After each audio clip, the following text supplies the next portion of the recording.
नमस्कार दोस्तों, मैं आपका स्वागत करता हूं आपके अपने चैनल तेज सिविल कॉन्टैक्ट में। दोस्तों, आजकल कई लोगों ने मेरे से क्वेश्चन किया था सर कि हमें सोसाइटी रजिस्ट्रेशन कराना है, और क्योंकि काफ़ी जगह पे जहां भी टेंडर्स निकलते हैं पंचायती राज का या अपना पीडब्ल्यूडी में या फिर पीएचईडी में, तो उनको वो कहते हैं कि सर हमें ना सोसाइटी वाले रजिस्ट्रेशन की पहले उनको वरीयता दी जाती है, तो इसलिए हमें सोसाइटी से रजिस्ट्रेशन कराना होता है। दोस्तों, इनके अपनी अपनी जगह पे अपने अलग अलग फ़ायदे होते हैं। जैसे पीडब्ल्यूडी का रजिस्ट्रेशन का अलग फ़ायदा होता है, सोसाइटी का अलग फ़ायदा होता है, ये काफ़ी चीज़ें हैं। तो दोस्तों, मैं आज सिर्फ और सिर्फ आपको सोसाइटी रजिस्ट्रेशन की इन्फॉर्मेशन देना चाहता हूँ, और ये ध्यान रखने वाली बात है कि हम किस तरीके से इसका सोसाइटी का रजिस्ट्रेशन कराएंगे, क्या डॉक्यूमेंट लगेंगे, ये सारी चीज़ें। दोस्तों, अब आते हैं हम ऑनलाइन सोसाइटी रजिस्ट्रेशन पे। भारत में सोसाइटी पंजीकरण अधिनियम द्वारा शासित और रख रखाव किया जाता है। क्षेत्रीय स्तर पर पंजीकरण होने के लिए सोसाइटी में न्यूनतम 7 सदस्य होना जरूरी है, यानी कि सात लोगों की कम से कम सोसाइटी बनती है अगर कोई एक राज्य में है तो। हालांकि यदि आप अपनी सोसाइटी को राष्ट्रीय स्तर पर पंजीकृत कराना चाहते हैं तो आपके पास भारत में 8 विभिन्न राज्यों से काम करने वाले कम से कम 8 प्रमोटरों सदस्य होने चाहिए, यानी कि 8 कैंडिडेट आपके पास होने चाहिए। इन 8 प्रमोटरों में से कोई भी प्रमोटर सोसाइटी के पंजीकरण के लिए अपने क्षेत्र के रजिस्ट्रार के पास आवेदन कर सकता है। प्रवर्तक इस बात पर ध्यान देंगे कि अधिनियम के तहत सोसाइटी का नाम दर्ज करते समय उन्हें अन्य सोसाइटी के नाम के टकराव से बचने के लिए एक संभावित नाम और 3 विकल्प प्रदान करने होंगे। सोसाइटी को पंजीकरण करते समय प्रमोटर को नियम और विनिमय और मेमोरेंडम ऑफ एसोसिएशन की आवश्यकता होती है। एसोसिएशन के ज्ञापन में सोसाइटी के एड्रेस, सदस्यों का नाम, प्रमोटरों का नाम के बारे में विवरण शामिल होता है, जबकि नियम और विभिन्न दस्तावेजों में विवरण शामिल है कि सोसाइटी कैसे संचालित होगी। इसमें सोसाइटी की सदस्यता, सोसाइटी के नियमों व अन्य के बारे में विस्तृत जानकारी होगी। तो दोस्तों, सोसाइटी पंजीकरण के लिए आवश्यक दस्तावेज। List of requirement documents for society registration online. Society के लिए पंजीकरण करते समय आपको निम्नलिखित सोसाइटी पंजीकरण दस्तावेजों की आवश्यकता होती है। पते का प्रमाण पत्र। प्रस्तावित सोसाइटी सभी सदस्यों को अपने निवास का प्रमाण पत्र प्रस्तुत करना होगा। वे आधार कार्ड या पासपोर्ट का उपयोग कर सकते हैं, वैध प्रमाण के रूप में कर सकते हैं। इसके साथ ही पते का प्रमाण पत्र जहां सोसाइटी पंजीकृत हो जाती है को भी ज़रूरत होती है, यानी कि अपना जो भी डॉक्यूमेंट्स होते हैं, आधार कार्ड, पैन कार्ड, ये सभी का दस्तावेज जरूरी होता है। अब आते हैं पहला पॉइंट पे, इसमें ज्ञापन एसोसिएशन। पहला पॉइंट विवरण में स्थित है कि सोसाइटी कहाँ स्थित है। सोसाइटी के सदस्यों के नाम का गठन की जानकारी होनी चाहिए। सोसाइटी के अंदर पहला पद होता है अध्यक्ष, यानी कि जो भी सोसाइटी में कैंडिडेट होते हैं उनके पद भी होते हैं। तो पहला होता है अध्यक्ष, दूसरा पद होता है उपाध्यक्ष का, तीसरा पद होता है महासचिव का, चौथा पद होता है सचिव का, और 5वां पद होता है कोषाध्यक्ष का। और सभी अपने अपने पदों पर अपने कार्य करने होते हैं। अगला पॉइंट आता है सभी सदस्यों के नाम वाली एक सूची। एक सूची में जितने सभी सदस्यों के नाम के साथ उनके हस्ताक्षर भी आवश्यक है, यानी कि एक सूची होगी जिसमें सभी के नाम लिखे होंगे और सभी का एड्रेस वगैरह सारा कुछ लिखा होता है, और उसके अंदर उसमें सभी के हस्ताक्षर वगैरह होने चाहिए, फ़ोन नंबर होने चाहिए, ये जरूरी होता है।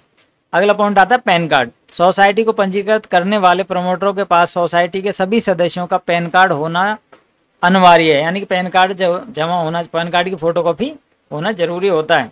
उसके बाद में आता है एसोसिएशन के लेख। सोसाइटी में एसोसिएशन के लेख में विस्तृत नियम, सोसाइटी के कार्यों के नियमों के बारे में जानकारी शामिल है। सदस्यता, बैठकों और अधिक के बारे में जानकारी वाले नियम भी वहाँ होंगे। एक बार सभी नियम तय कर लिए जाने के बाद उसी दस्तावेज को राष्ट्रपति द्वारा हस्ताक्षरित किया जाना चाहिए, यानी कि जो भी बैठकें हैं उसमें जो काम होगा वो सोसाइटी के बारे में, एक में नियमों के बारे में शामिल होता है। सदस्यों में जो बैठे होते हैं सभी सदस्यों को, उसके बारे में भी इनको बताना चाहिए, और क्या क्या इसमें हम काम करेंगे, ये सब नियम तय किए जाते हैं। अगला पॉइंट आता है 5वां, कवरिंग पत्र। एक कवरिंग पत्र जिसमें सोसाइटी के उद्देश्य और उद्देश्यों के बारे में जानकारी होती है, आवेदन के सामने संलग्न करना होता है। स्व घोषणा पत्र, यह सोसाइटी के अध्यक्ष द्वारा प्रस्तुत किया जाता है। उसे यह बताना होगा कि वह उक्त सोसाइटी के पंजीकृत करने के लिए तैयार और वह इस स्थिति को हासिल करने में सक्षम है। शपथ पत्र 1, जिसमें स्वामित्व है और समाज के लिए एक एनओसी होनी चाहिए।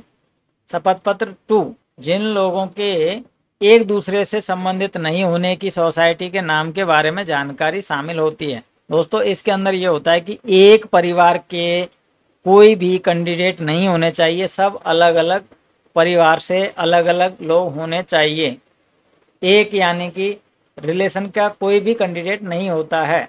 अगला पॉइंट आता है सोसाइटी पंजीकरण कैसे ऑनलाइन रजिस्ट्रेशन करें। दोस्तों, सोसाइटी रजिस्ट्रेशन ऑनलाइन करने के लिए न्यूनतम 60 सदस्यों द्वारा गठित सोसाइटी यह आवश्यक नहीं है कि सदस्य केवल भारतीय नागरिक हो। विदेशी लोग, कंपनियां भी एक सोसाइटी के सदस्य हो सकते हैं। सोसाइटी को पंजीकृत करने के लिए चरण दर चरण गाइड निम्न प्रकार है। पहला होता है एक नाम चयन करें। सोसाइटी पंजीकरण के अधिनियम 1860 के प्रावधानों के अनुसार किसी सोसाइटी का मौजूदा या गठित सोसाइटी के समान नाम नहीं हो सकता है, इसलिए सोसाइटी के नाम में अद्वितीयता बनाए रखना आवश्यक है। इसके अलावा नाम ऐसी प्रकृति का ही नहीं होगा कि यह राज्य और केंद्र सरकार के खिलाफ किसी भी संरक्षण को प्रभावित करता हो। अगला पॉइंट आता है मेमोरेंडम ऑफ एसोसिएशन। अब सोसाइटी के नाम को अंतिम रूप देने के बाद में सोसाइटी के सदस्यों को एक मेमोरेंडम ऑफ एसोसिएशन डिजाइन करने की आवश्यकता है। इसमें सोसाइटी के नियमों और विनियमों के साथ साथ सोसाइटी के पते के बारे में भी जानकारी शामिल है। इस दस्तावेज पर सोसाइटी के प्रत्येक सदस्य, अधिवक्ता, चार्टर्ड अकाउंटेंट, नोटरी पब्लिक, राजपत्र अधिकारी, शपथ आयुक्त के हस्ताक्षर होने चाहिए। मेमोरेंडम ऑफ एसोसिएशन या एमओए में उनके नाम, पदनाम, हस्ताक्षर और पते के साथ में शोध के सदस्य के बारे में सभी विवरण होना चाहिए। पंजीकरण के लिए फाइल 11वां पॉइंट। अब सोसाइटी को कवरिंग लेटर को शीर्ष पर रख करके पंजीकरण के लिए फाइल करना होगा। इसके बाद में आवश्यक दस्तावेजों की एक प्रति रखें। आप रजिस्ट्रार ऑफ सोसाइटी कार्यालय में दस्तावेज के अनुक्रम पूछ सकते हैं।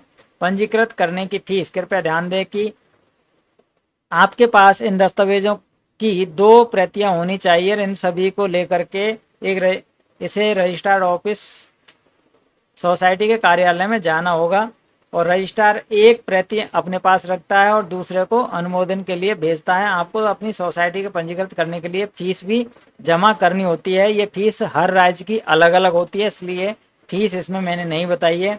किसी में 1500, किसी में 2000, किसी में 5000, ये अलग अलग फीस हो सकती है।